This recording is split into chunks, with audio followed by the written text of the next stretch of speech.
So Jack, can you tell me about Menfulness and what you've been doing? Yeah, so Menfulness, we started in, I think, about 2019. Prior to that, we were a dad support group called York and Dads. Dads got together over bacon sandwiches and daughter and daddy's hair school, Lego clubs, and it was just a place where guys could get together and really chew the fat and feel better about themselves, and an environment where they felt comfortable enough to do that. As time went on, we saw that a lot of dads were talking about their own mental health. Sure. It was a comfortable environment to do so, and we felt that we needed something not just for dads, but for all men, similar to that. And then that Menfulness was born. So we've been a charity for the last 2 years, and we have generally an event pretty much every night for guys to get involved with. We've got an allotment, we've got walk and talk, we've got retro gaming night, we've got a boardroom evening, and I suppose our unique selling point is our counselling.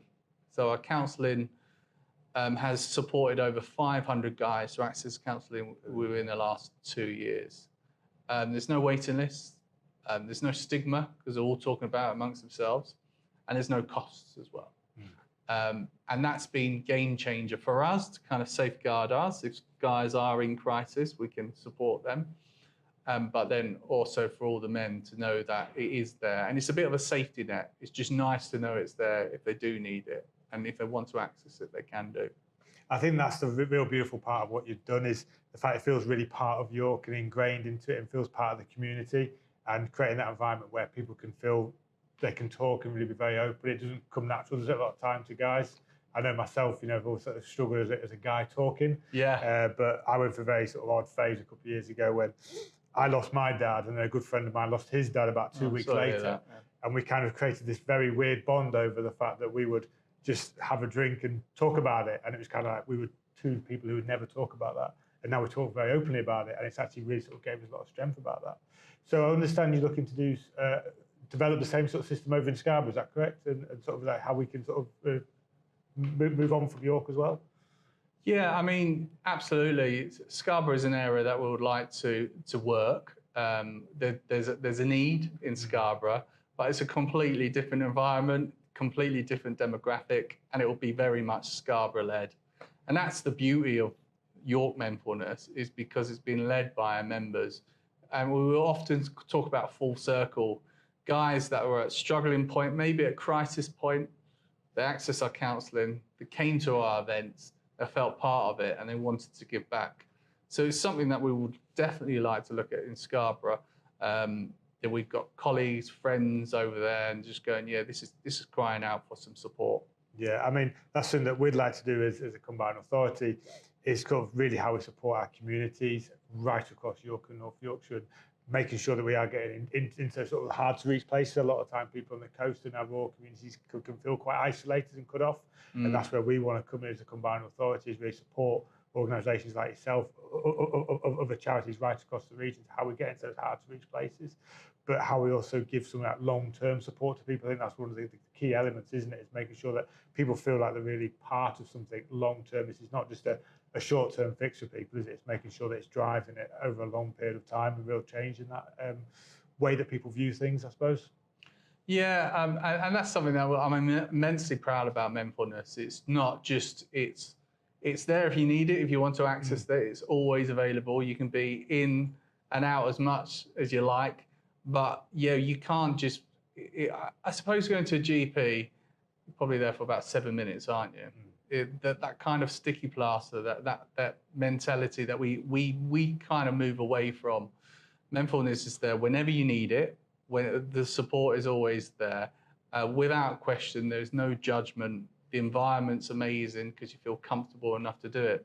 And funny, like you talking about you and your friend, how you built a relationship. I'm just trying to learn from my wife. I remember when I had kids, and I came home one day, and there was about 6 babies in my house, none of which were mine. Don't worry, the mums were there as well. And I was like, oh, hi, is my wife there? Oh, she just popped out to the shops. I was like, oh, yeah, we met at the mum and baby group. I was just like, that instant bond to make friends, and suddenly they're all in your house. I think that's what we're trying to get guys to do, to kind of go, vulnerability is a superpower. It's really important to know that you only will feel better from it.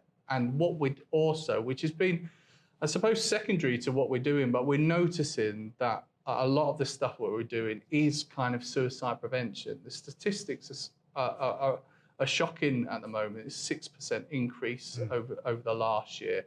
And what we really want to do is tell guys that you're not alone. There is hope, and it's okay to feel like that, and we need to talk about it. The only way we can prevent suicide is we talk about it. It's uncomfortable. I run this charity, even saying a word is difficult, but we need to talk about it. And there is help and support, and getting that training so you can have those honest conversations with your friends is really, really vital. Yeah, and that prevention stuff you're dead right. That's what we're looking to do, as a combined authorities, is really how we get into the early stage and prevent people finding themselves in that position in the first place. So when we're talking about growing the economy, creating skills, better jobs, well-paid jobs, improving transport connectivity, building more affordable homes, creating the environment where people feel like they can really access it and they really feel part of it. And so it supports things like cost of living, so people don't feel like financially burdened, or they feel like they have a community they can be a part of. They feel like they can move around the region. That's what we're looking to do as well. How that links into the work yourself and other charities are doing in the region is going to be absolutely vital to how we really support people long term, not just for 6-12 months, but really hardwire it into everything we do, so people feel really a part of York and North Yorkshire, of the community. They feel like they have a strong future here, and how we can enable that long term. And that's how we're going to create great things in this region, I feel. Yeah, and I think importantly, you've got to look at, in terms of suicide and the statistics, I think 1/3 of all the guys that take their own lives have access to GP support. And we talk about that it's, mental health crisis, but actually looking below, they were at crisis point, and more than likely they were having mental health issues. There were mental health crisis, and the reasons that got them there, that we're finding constantly, is very much finances and family as well, and family breakdown as well, and not being able to support your loved ones is going to have a huge impact suddenly. And I think as a guy that historic, I've been made redundant a couple of times, and it really hit me. My wife's been made redundant loads, and it's just like, right, I'll move on. Yeah. And I think for a guy, your DNA is about who you are and your job. We don't tend to talk about that menfulness because it's unhealthy. It's okay to kind of say what you do at your job. It's like, oh, right, okay, you work at McDonald's. Right, okay, you're a builder.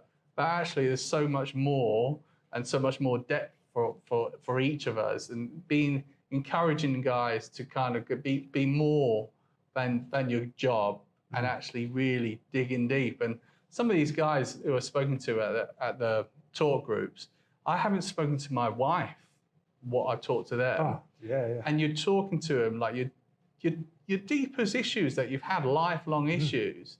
And like for a guy to go, oh, Jack, that sounds rubbish. That's more impacted because they didn't need to. They wanted to.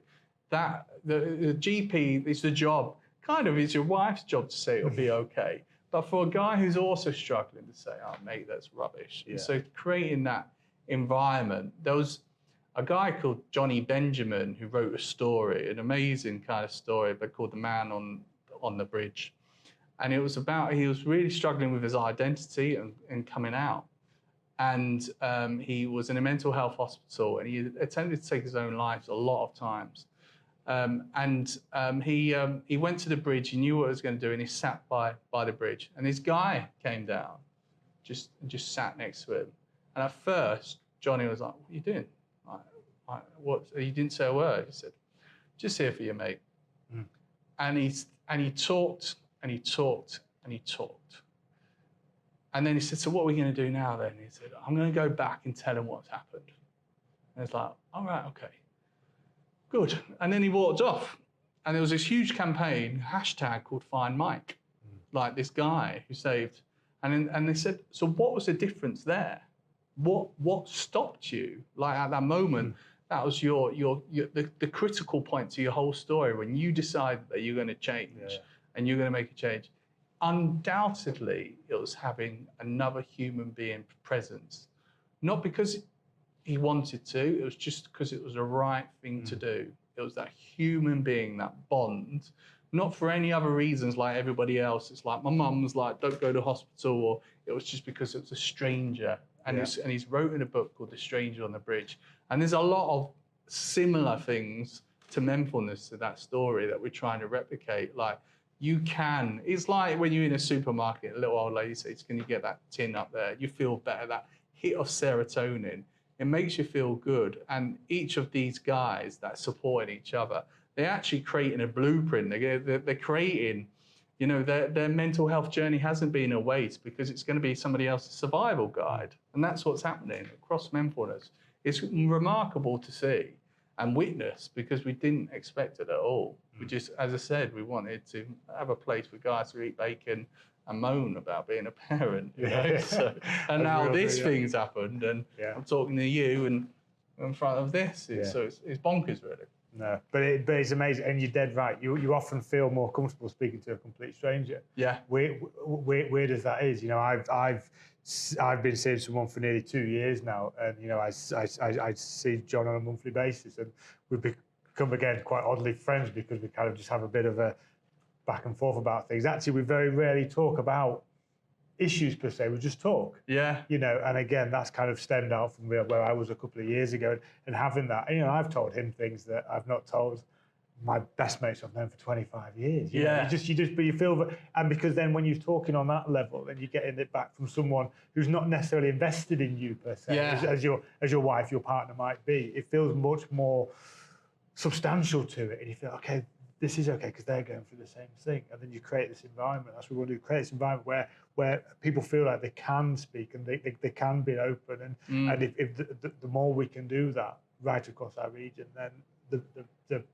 the better it will be, and people will just naturally supported. I think it's not forced. It kind of just feel like I have a support network here and it's right there, and I think that's what you've done so well in York. It really feels ingrained and part of the community of York, and people really feel into it because it's run by people who are of the region as well, and they feel really invested in it and the people in it. Yeah, absolutely. And we're hugely passionate. We're all guys with lived experience of our own mental health. And I think everybody does have a mental health journey. You know, some have it better than others, and we need to learn from those people who are doing better and go, well, what keeps you well? You know, why are you doing so well then? And they might tell you tricks of the trade of what they're doing, you know. But I think Menfulness, like a logo, it gives people permission. And then, so it gives them permission that they can talk and they know that there's no judgment. And because there's so many events now, even just at a talk group, I'm like, so the last one, there was a guy that was talking, he was saying he's carer for his mum, and he was really upset. He said, I'm now the parent, and it's really hard bathing her. It's very lonely, isolating. It's just so much going on in my head. And I was just like, yeah, it's good that I'm talking to you, but I know somebody that you can speak to. And then I managed to get another guy who was going through exactly the same thing. And I just went, my job is done. See you later. And to see that commonality kind of go. So straight away, they felt, oh, yeah. And we often say we're not going to solve all your problems, but you don't have to face them alone. And that power of other people, that human connection, that's what human beings are for. You know, it's about connecting people and building friendships. And it's so hard. You know, like when we were kids, and you can knock on your friend's door, couldn't you? And you only known him 5 minutes, and you go, oh, do you want to be my friend for life? Yeah, I'll be a friend for life. Like, as a bloke, you just certainly, like, we went to the same university, and like, I remember that feeling of like, oh, I've lost all my rugby mates. Like, oh, who are my friends? I've got my work colleagues, but and work and everything takes over, and you forget actually there's me as well. Yeah, it's just like, oh, I just want a friend. Like, I can't go and knock on someone's door and say, will you be my friend, please? At least you try it. Yeah, try it. Are you in? Yeah. Come and play, please. Come to the park. Be a bit warm. No. That's great chatting anyway. Thanks, Jack. Thanks no problem at all. Thank you, mate.